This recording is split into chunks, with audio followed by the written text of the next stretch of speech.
Գլխուղեղը մարդու մարմնի կարևորագույն օրգանն է։ Գլխուղեղը հսկում է մարդի վարքացիքը և գիտակցական գործունեությունը։ Այն տեղակայված է գանգի խոռոչում,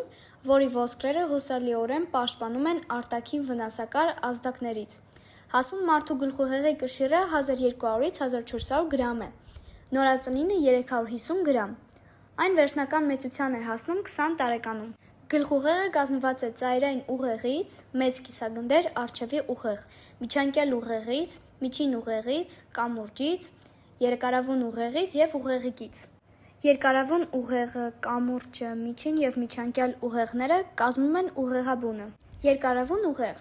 Երկարավուն ուղեղը ողնուղեղի շարունակությունն է, որը վերահսկում է շնչառությունը, սրտի աշխատանքը, մարսողությունը և պաշտպանական ռեֆլեքսները, հազ, փռշտոց, փսխում։ Նրա վնասումը մահացու է։ Վարոլյան կամուրջ։ Վարոլյան կամուրջը կապում է ուղեղի տարբեր բաժինները և պարունակում է գանգուղեղային նյարդերի կորիզներ, որոնք նյարդավորվում են դեմքը, բերանը, քիթը և քթնագեղձերը։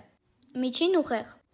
Միջին ուղեղը ապահովում է տեսողության ու լսողության առաջնային ռեակցիաները և կարգավորում է ակնագնդերի շարժումները, մկանային լարվածությունը և արթուն վիճակը։ Միջանկյալ ուղեղ։ Միջանկյալ ուղեղը ներառում է տեսաթումբը և ենթատեսաթումբը։ Տեսաթումբը մշակում է նյարդային ազդակները, մասնակցում է գիտակցության պահպանմանը, իսկ ենթատեսաթումբը կարգավորում է նյութափոխանակությունը, ջերմաստիճանը, քունն ու արթնությունը, քաղցը, ծարավը և հույզերը։ Ուղեղիկ։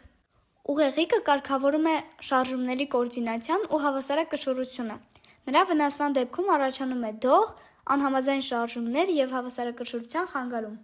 Մեծ կիսագնդերի հիմնային կորիզները։